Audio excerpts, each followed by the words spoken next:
All right, buckle up, folks. We're about to dive into the wild world of your kid's brain on complaints. Spoiler alert, it's not pretty, but it's fixable. You know that moment when your sweet little angel transforms into a whining machine? Yeah, that's not just annoying, it's literally rewiring their brain. Neuroscience simplified. Your kid's brain is a slot machine, and complaining is hitting the jackpot every single time.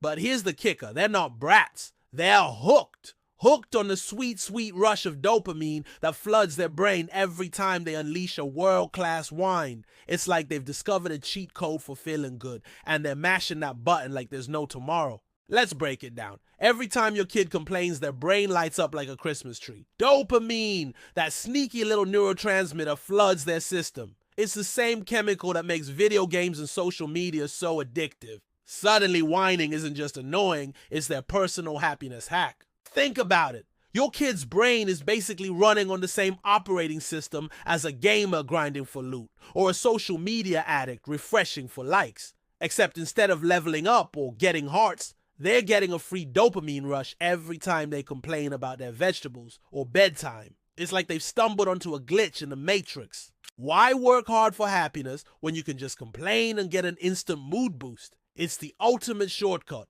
and their developing brain is all too happy to take advantage. But here's where it gets really wild. The more they complain, the more their brain craves that dopamine hit. It's a vicious cycle, folks. Before you know it, your one sunny kid is stuck in a negative feedback loop, always looking for the next thing to gripe about. Picture this, your kid comes home from school, and instead of telling you about the cool science experiment they did, they launch into a tirade about how awful the cafeteria food was. Why? Because complaining feels good. It's their go-to move for a quick mood boost. And that's when the aha moment hits. Your kid might not be able to articulate it, but deep down they're thinking, I only feel good when I complain. It's a gut punch realization, but it's also the first step to breaking the cycle. So, what's a parent to do? How do we rewire these tiny complaint machines back to their factory settings? Enter the rewire rituals, your new secret weapon in the battle against brain rot. First up, gratitude journaling. I know. It sounds like some new age mumbo jumbo, but hear me out. Getting your kid to write down 3 things they're grateful for each day isn't just cute. It's literally rewiring their brain. It's like installing a new operating system that runs on positivity instead of complaints. Start small. Maybe it's that I'm grateful for my favorite cereal, or I'm glad I got to watch an extra episode of my show. The point is to get them focusing on the good stuff, even if it's tiny. It's like teaching them to mine for happiness instead of waiting for it to fall into their laps. Next up, the complaint jar.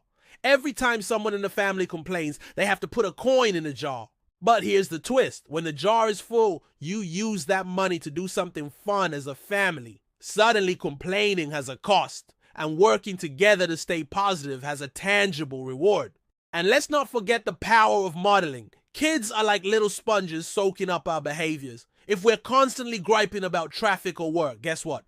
We're teaching them that complaining is the norm. So time to walk the walk, parents. Let's catch ourselves before we fall into the complaint trap and show our kids what resilience looks like.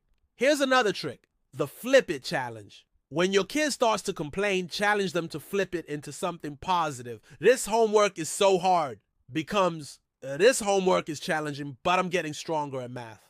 It's not about denying their feelings. It's about teaching them to reframe challenges as opportunities. And for those moments when the complaints seem unstoppable, try the pause and breathe technique. Teach your kid to take a deep breath and count to 5 before they let a complaint fly. Sometimes that little pause is all it takes to break the cycle and give their brain a chance to choose a different response. Remember, we're not aiming for perfection here. The goal is progress, not a complaint-free utopia. Celebrate the small wins. Did your kid make it through dinner without whining? That's huge. Did they catch themselves mid-complaint and try to flip it? Break out the party hats.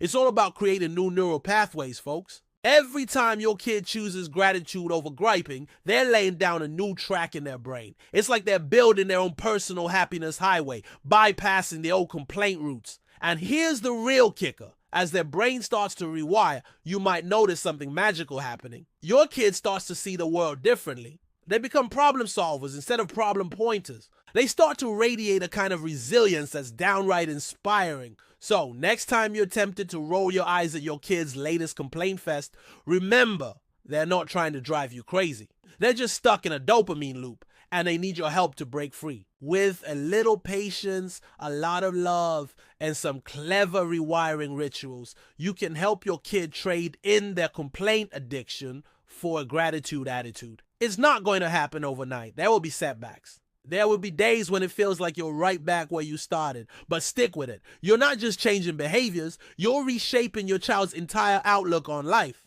In the end, it's about more than just quieting the complaints. It's about raising kids who can find joy in the everyday, who can face challenges with a bring it on attitude instead of a woe is me mindset.